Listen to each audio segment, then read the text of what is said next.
Okay, we're gonna talk about these coaching changes and whether or not you're higher or lower on whether they will be a better or worse regular season team. I mean, you just spoke about But as a result of the coaching change, Yeah, like as some a of result. these teams. Vaughn getting replaced with Jordy Fernandez.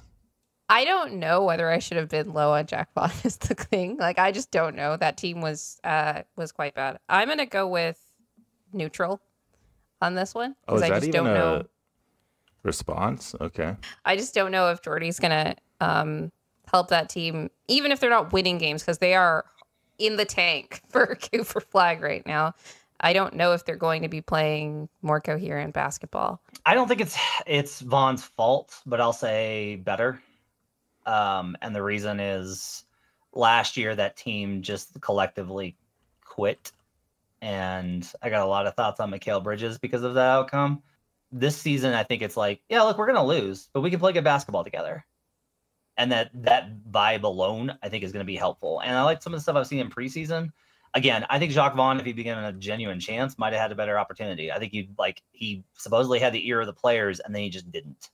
And that to me is he's been put in unfair positions in the league repeatedly, and it sucks, especially because I think he's a better coach now than when he was in Orlando. But yeah, I will go with they're going to be better this season. All right. Next is the Hornets because Steve Clifford has been replaced with Charles Lee. I'll just go with better because I have a lot of respect for the Celtics coaching staff, and Charles Lee seems to have a lot of respect around the league. I liked what I've seen from the Hornets in preseason, honestly, especially on defense. So I'm going to go with higher. I will say better too.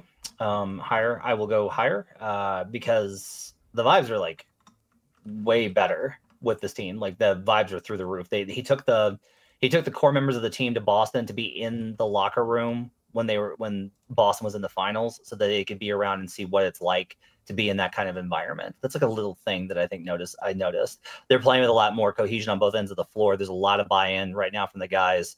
I still don't like some of their roster decisions in terms of keeping the knuckleheads around, but there is a better cultural accountability there. Is that what we're calling them? Yeah. Well, some of them are knuckleheads, and one of them is just a jackass and a terrible human. Cliff, I've interviewed Cliff. He has had some really good coaching years, and he's so respected around the league. But he didn't have their ear at all. He just could not. And some of these guys get to a point where the generations are so different. Lee, I think, definitely has them, and I think that Lee's going to make them a lot better this season. Next is the Wizards, who we know kind of where you stand on them because our old friend Wes Unseld Jr. is no longer there. Or Wes. And replaced with Brian Keefe. Lower. I liked Wes a lot. I liked the kinds of, like, I thought the Wizards were actually quite creative. I thought that I liked their like shot profile sometimes, even though the process got messy at times. Like, they weren't consistent. Like, they were just not a consistent team. But you could see flashes of like, oh, they do know how to play basketball sometimes. So that's gone now. I'm going to go with lower. Yeah, I'll go lower. I don't expect that.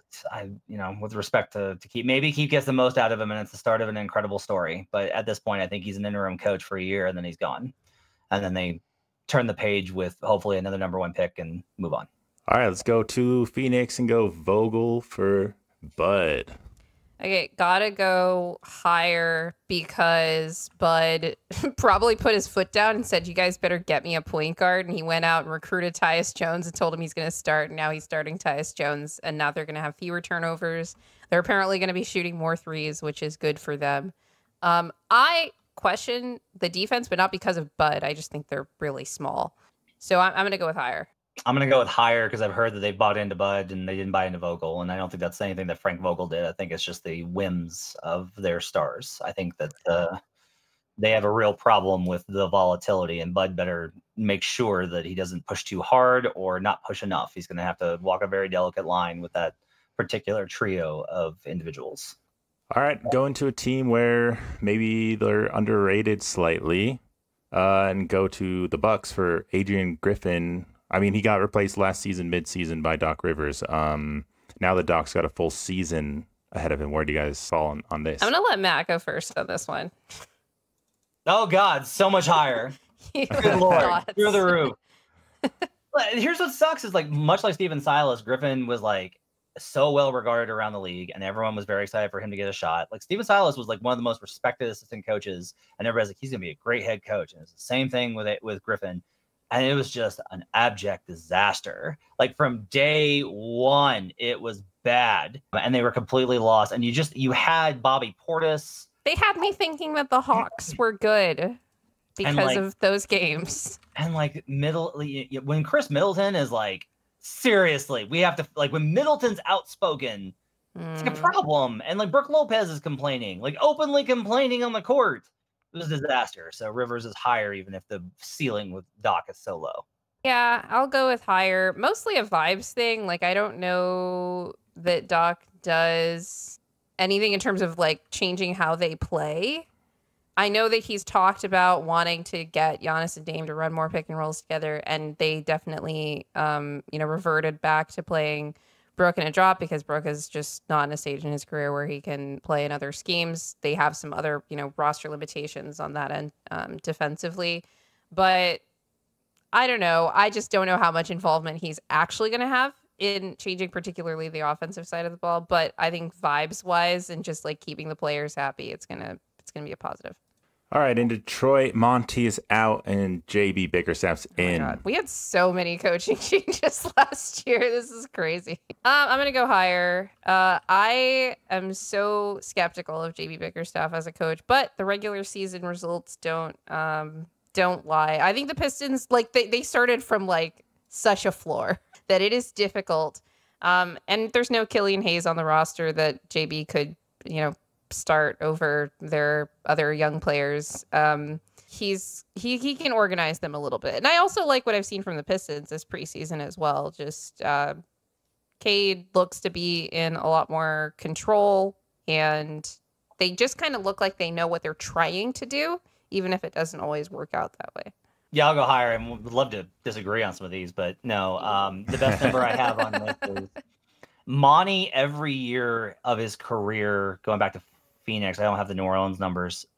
They have been bottom 5 in expected field goal percentage. So they literally take the least efficient shots. JB has been top 10 every year in Cleveland. So JB's model is like very simple, which is like, hey, let's just defend really well and take easier shots, more efficient shots. Now, if you want to respond with like, yeah, but the Cavs offense was not good. Sure.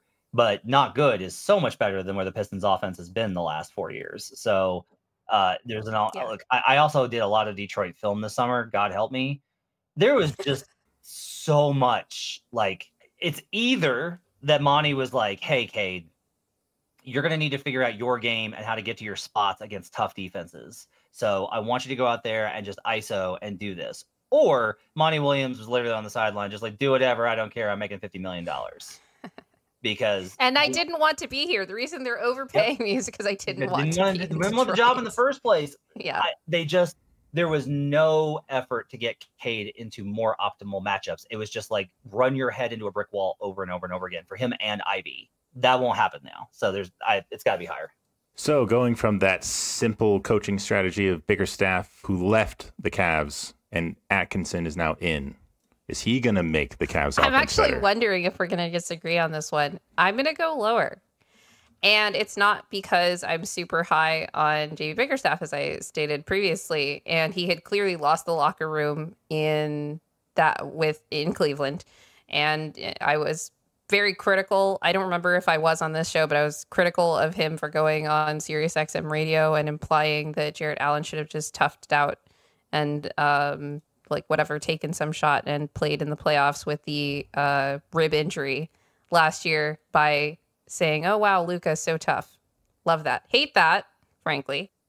However, he did keep that team relatively organized. I am low on the Cavs formula roster-wise, but in terms of like this team kind of like knows what they're trying to get to. Like they were very organized. Kenny Atkinson is coming from a Golden State Warriors system, which is very different than literally everything else in the NBA. I know he was a head coach before. He was with the Nets before as well. But in terms of being a regular season team, where I think discipline and like everybody just knowing what they need to do on a consistent night in, night out basis, I think it's going to be a downgrade just by virtue of the floor that Bickerstaff had set for them. Even if they might be a better playoff team, might do some more creative stuff and like figure things out offensively later on. But I'm going to go lower.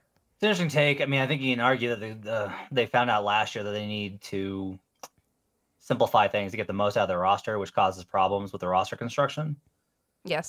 I'll still say higher. And the reason I'll say higher is Atkinson's one-on-one player development could lead to absolutely huge growths for Garland and Mobley, how to use those guys. And Karis LeVert was great under Atkinson. So I think there's a very high ceiling here still with Atkinson. All right, so last and maybe least is the Lakers, who has Darvin Ham, maybe the coach that was thrown under the bus arguably the most last season, for the hot shot, JJ Reddick coming in. How do you guys feel about this? I'm gonna go neutral. I think it's really hard to just become a head coach in the NBA. Lakers fans screaming at the top of their lungs about all the things that Darvin Ham was doing wrong. I think underestimate the difficulty of the task of being a head coach for LeBron. And with that Lakers team in particular, where you have so many really experienced players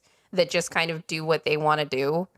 I'm going to go neutral because I really don't think that what they do really on either end, like there might be things that they're targeting that's different, but in terms of what they execute and like the kind of broader strokes of what that team's going to look like isn't going to change much.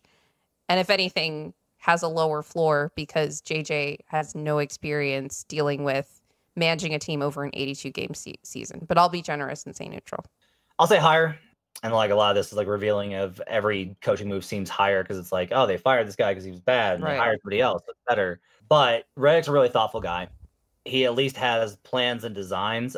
Whether that's going to be too complicated for this roster is a real question. Also, but this is like the simplest one. He has LeBron's buy-in for now. At least to start, he has LeBron's buy-in, and that's way better than Ham, who he was completely out on, and that's all that really matters. So I will go higher on here with the caveat that I do think Ham was unfairly maligned by Lakers fans. Listeners, please remember to like, subscribe, hit the notification bell on YouTube. We're trying to get to 1K subs, so please subscribe if you like what you heard on today's episode.